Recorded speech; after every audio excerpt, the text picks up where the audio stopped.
Good morning students. अब तक हमने हाइपोथेसिस के बारे में पढ़ा कि हाइपोथेसिस क्या होता है, टेस्टिंग ऑफ हाइपोथेसिस क्या होता है। Today we will learn about procedure for testing of hypothesis. What is the procedure to test a particular hypothesis? Okay, procedure for testing the hypothesis. You know what is the procedure? There are some steps for testing of hypothesis. How to test the hypothesis? The very first step is set up the null hypothesis. सबसे पहले आपको null hypothesis को setup करना है. अब null hypothesis कैसे setup करना है आप बताओ. नल हाइपोथेसिस कैसे सेटअप करेंगे? मैंने पहले भी आपको हाइपोथेसिस को समझाते हुए बताया कि हमें कोई एज्यूम्ड स्टेटमेंट ली और हमने उसको सेट किया कि दिस इज़ द राइट, ये ही ठीक है, यही मीडिया, यही बात हम जो कह रहे हैं. जैसे is there any difference between the two population means, तो आप क्या नल हाइपोथेसिस सेट करोगे? क्या नल हाइपोथेसिस सेट करोगे कि दोनों पॉपुलेशन मीन जो हैं वो इक्वल हैं. There is no difference between the two hypothesis mean. Similarly अगर हम ये कहें कि ये जो है सपोज म्यू नॉट, नाम ले लो, suppose mu naught, see mu naught is any number, this is the mean of a particular population. तो आप क्या कहोगे? Yes, you will set up the null hypothesis. This is the mean. After adopting a particular procedure to test the hypothesis, we will conclude whether to accept the null hypothesis or to reject the null hypothesis.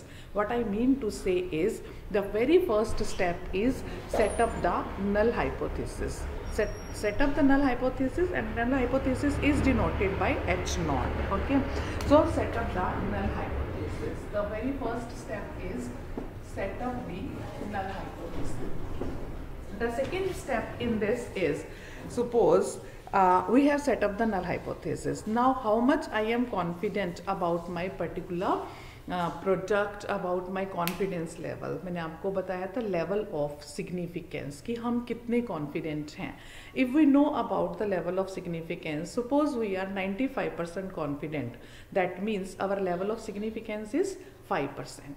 So the second step in this procedure of testing the hypothesis is set up the null hypothesis, set up the level of significance. Level of significance. Okay, level of significance is denoted by alpha.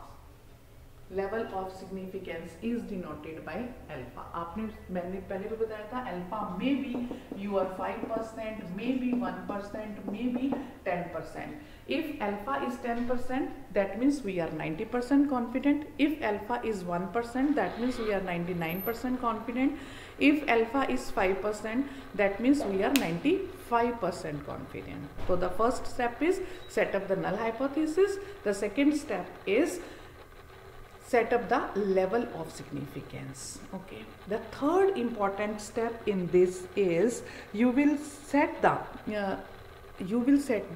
test statistic. ठीक है, इसके बाद आप वो formula लगाओगे, वो test statistic बताओगे कि क्या टेस्ट स्टैटिस्टिक हम यूज करेंगे इसके लिए, वो स्टैटिस्टिक क्या रहेगी हमारी जो हम यूज़ करेंगे. ठीक है, अगर हम कौन सा टेस्ट लगाएंगे, अब मैं आपको बताऊंगी कि कितनी तरह के टेस्ट हैं जो हम अलग अलग सिचुएशंस में अलग अलग तरीके से लगाते हैं.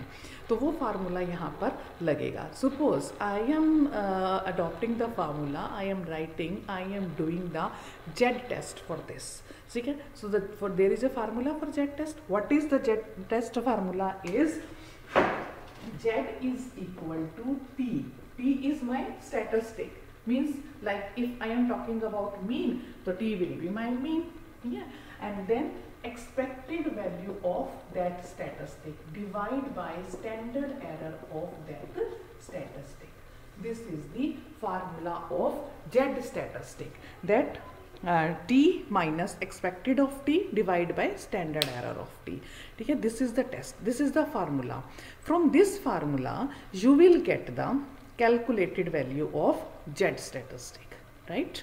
एक वैल्यू आ जाएगी आपके पास। आपके पास टेस्ट स्टैटिस्टिक है, आप मीन की बात कर रहे हो तो टी मीन हो जाएगा, उस मीन की एक्सपेक्टेड, उस मीन की स्टैंडर्ड एरर, फार्मूला कैलकुलेट कर लेंगे, कैलकुलेटेड वैल्यू आपके पास आ गई। नाउ जेड की आपके पास कैलकुलेटेड वैल्यू अब आपके पास है। The fifth step is nothing but it is the conclusion.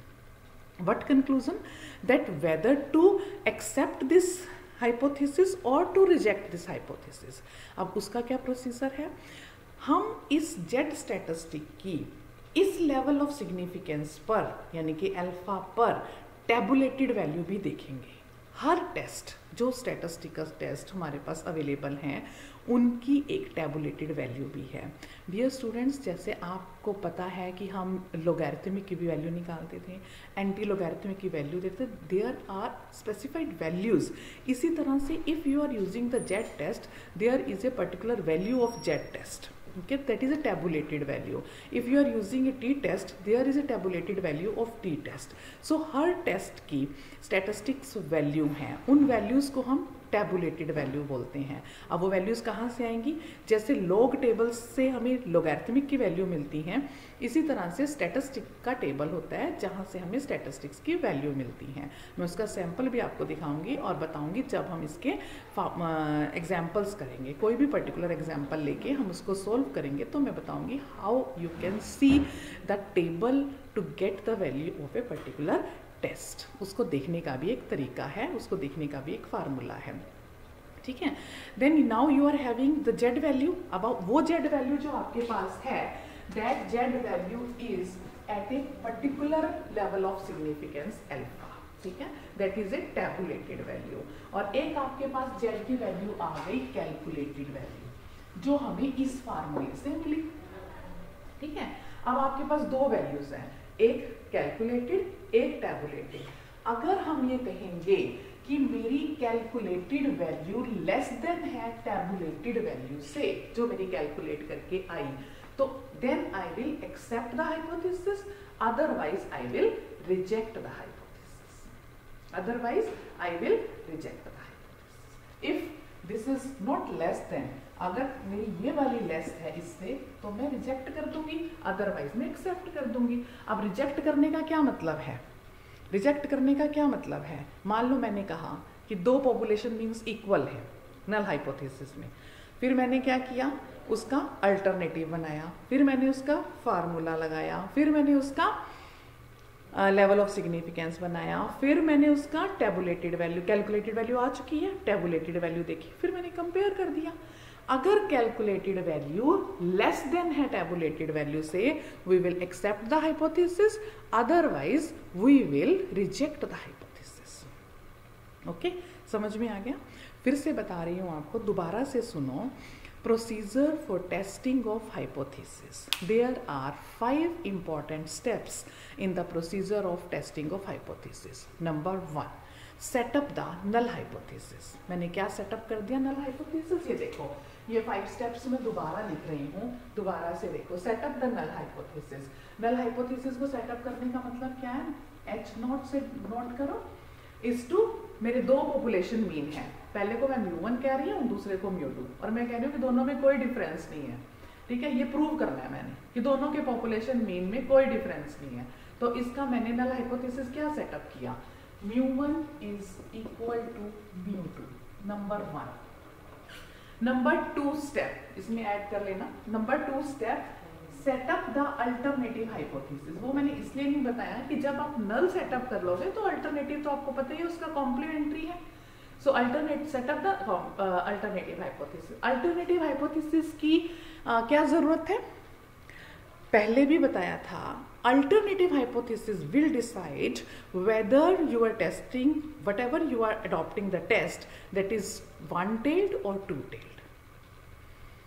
If it contains less than or equal to less than or greater than sign, it is one-tailed. If it contains not equal to sign, it is two-tailed. अब आप कहोगे कि ma'am इससे क्या फर्क पड़ता है? Yes, there is a difference. While you will see the tables of particular test, मान लो जेड टेस्ट का आप टैबुलेटेड वैल्यू ले रहे हो, वो 2 टेल्ड के लिए अलग होगी और 1 टेल्ड के लिए अलग होगी। फिर आप उसको कंपेयर करोगे तो वो लेस या ग्रेटर तभी पता चलेगी ना जब आपके पास वो एक्चुअल टैबुलेटेड वैल्यू होगी। 1 टेल्ड की अलग है, 2 टेल्ड की अलग है, तो हमें कैसे पता चलेगा? Of course our alternative hypothesis will decide whether it is 1-tailed or 2-tailed. Okay, so set up the alternative hypothesis. Alternative क्या होता है? इसका complementary, ये इसके इक्वल नहीं है। अगर ये इसके इक्वल नहीं है, नॉट इक्वल, जब तक मेरे को उस क्वेश्चन में ये ना कहा जाए कि ये इससे बड़ा है या ये इससे छोटा है, तो हम क्या लगाएंगे? हम नॉट इक्वल लगाएंगे। तो alternative hypothesis will contain the not equal sign. Third step, आप जेड का फार्मूला लगा देंगे। जेड टेस्ट का क्या फार्मूला लगाएंगे? जो स्टैटिस्टिक है माइनस उसकी expected divide by standard error, T minus expected of T divide by standard error of T, right. Fourth step, third step में ये फोर्थ हो गया। थर्ड स्टेप में हमने करना था लेवल ऑफ सिग्निफिकेंस, है ना, अल्फा को सेटअप करना, अल्फा को सेटअप करना, थर्ड स्टेप। फोर्थ स्टेप, इसकी वैल्यू कैलकुलेट कर ली, ये मेरे पास कैलकुलेटेड आ गई। फिफ्थ स्टेप में मैंने इसकी टैबुलेटेड देख ली अल्फा पे, और फिर उसको चेक कर लिया कि क्या वो कैलकुलेटेड से लेस है या ग्रेटर है। अगर लेस है तो we will accept the hypothesis, नहीं है तो we will reject the hypothesis. This is all about the testing of hypothesis. What is the procedure for testing of